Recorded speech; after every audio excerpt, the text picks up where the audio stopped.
من الشیطان الرجیم بسم اللہ الرحمن الرحیم۔ السلام علیکم۔ رات اچھی گزاری؟ خیریت کے ساتھ؟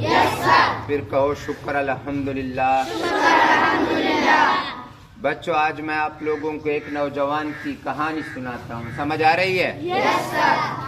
ایک محاورہ ہے اردو میں، اللہ کے ہاں دیر ہے مگر اندھیر نہیں ہے، سمجھ آ رہی ہے؟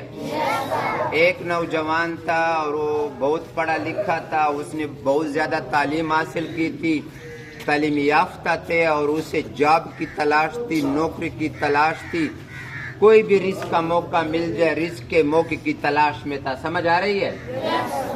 وہ پنجگانہ وقت نماز پڑھتا، باقاعدگی کے ساتھ والدین کی خدمت کرتا اور 24 گھنٹے یہ دعائیں مانگتا رہتا، یا اللہ مجھے کسی کا محتاج نہ کرنا، یا اللہ کوئی خیر سے میرے لیے جاب کے لیے نوکری کے لیے اسباب بنا، میرے لیے ایسا موقع تلاش کر کہ میں حلال طریقے سے حلال رزق کما سکوں، سمجھ آ رہی ہے؟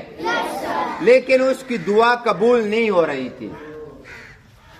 پھر وہ ایک دن ایک بزرگ کے پاس گئے، ایک عالم کے پاس گئے اور کہا میں پنجگانہ وقت نماز بھی پڑھتا ہوں، والدین کی تابعداری بھی کرتا ہوں، پھر بھی میری دعا قبول نہیں ہوتی، کیوں میری دعا قبول نہیں ہوتی؟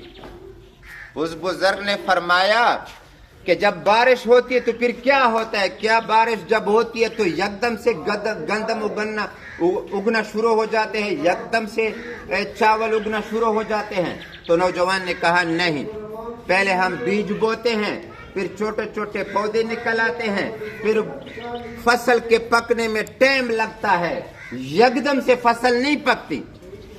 تو اس بزرگ نے فرمایا کہ جب ہم اللہ تعالیٰ سے دعائیں مانگتے رہتے ہیں تو وہ یکدم قبول نہیں ہوتی، وہ دعائیں اچھے موقع کی تلاش میں ہوتی ہیں کہ کون سا اچھا موقع ہو جو اس بندے کے لیے بھی فائدہ مند ہو وہ موقع، تو ایسے فائدہ مند موقع کی تلاش میں آپ کی دعائیں ہوتی ہیں، دعائیں وہ زمین برابر کر رہی ہوتی ہیں اور صحیح موقع پہ قبول ہوتی ہیں، سمجھ آ رہی ہے کہ نہیں؟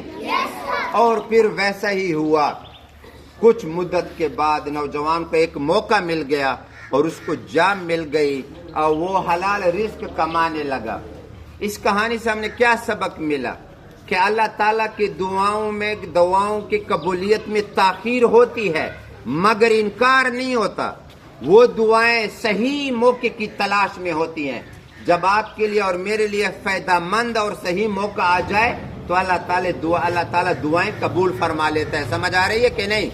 ہمیں اللہ تعالیٰ کی رحمتوں سے مایوس نہیں ہونا چاہیے، سمجھ آ رہی ہے کہ نہیں؟ پنجگانہ وقت نماز بھی پڑھنا چاہیے اور اس سے دعائیں بھی مانگتے رہنا چاہیے، سمجھ آ رہی ہے کہ نہیں؟